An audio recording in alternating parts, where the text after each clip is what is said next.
Assalamualaikum warahmatullahi wabarakatuh. Nama saya Suhaimi Atalah dari Universitas Muhammadiyah Jakarta, Program Studi Teknik Kimia kelas C, angkatan 2020. Di sini saya akan menerangkan tentang penerapan Pancasila dalam kehidupan sehari-hari.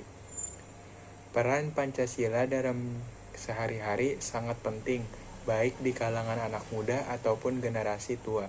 Menerapkan sila pertama Pancasila yang berbunyi ketuhanan yang Maha Esa merupakan hal yang sangat penting, yaitu dengan menghormati antar umat beragama dengan melakukan kerjasama dengan baik antara pemeluk-pemeluk agama yang berbeda. Di samping itu, mempercayai keberadaan Tuhan dengan melakukan ibadah sesuai kepercayaan agama masing-masing.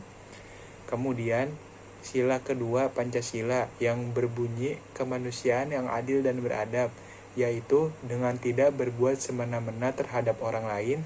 Kita harus memanusiakan manusia dengan tidak berbuat semena-mena, menyamaratakan antara hak dengan kewajiban, dengan melakukan tidak membedakan antara manusia, khususnya sebagai warga negara, hukum, warga kaya, warga kurang mampu, semua harus di posisi sama rata.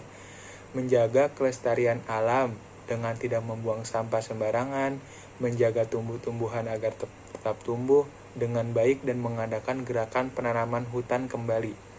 Kemudian, penerapan dalam sila ketiga berbunyi Persatuan Indonesia, yaitu dengan kamu atau saya atau kita semua harus senantiasa menempatkan persatuan dan kesatuan bangsa di atas kepentingan pribadi maupun kepentingan golongan. Dalam hal ini, kamu harus menghindari sifat egois, bangga dengan menggunakan bahasa Indonesia dan bahasa daerah. Hal ini untuk menunjukkan bahwa kita mencintai tanah air.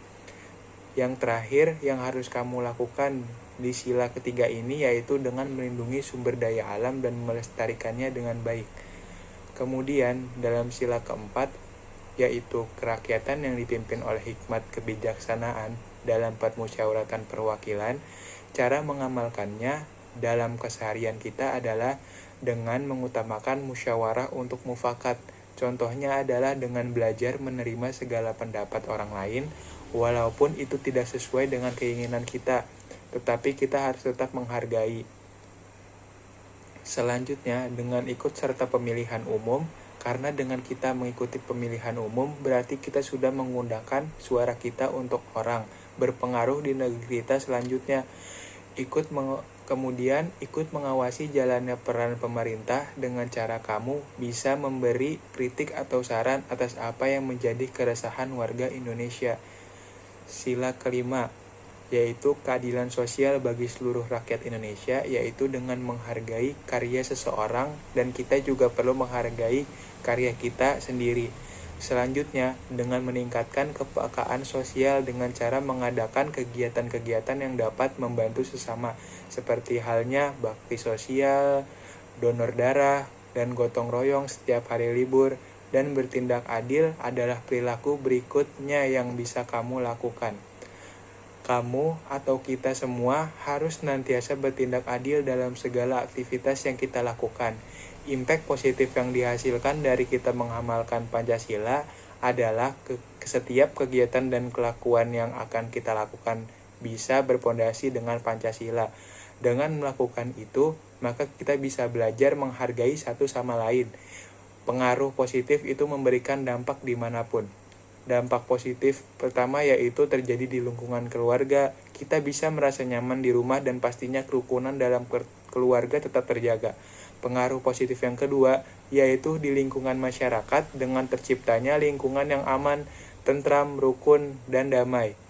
Adapun impact negatif yang dihasilkan jika kita terlalu mempelajari Pancasila tanpa ingin mempelajari budaya lain, kita akan terbelenggu di ruang lingkup yang kecil dan wawasan yang kita punya tidak menjadi luas. Karena di era digital, ini budaya luar dan teknologi beriringan sejalan. Kita sebagai anak muda sekarang mau tidak mau harus mengikuti perkembangan tersebut.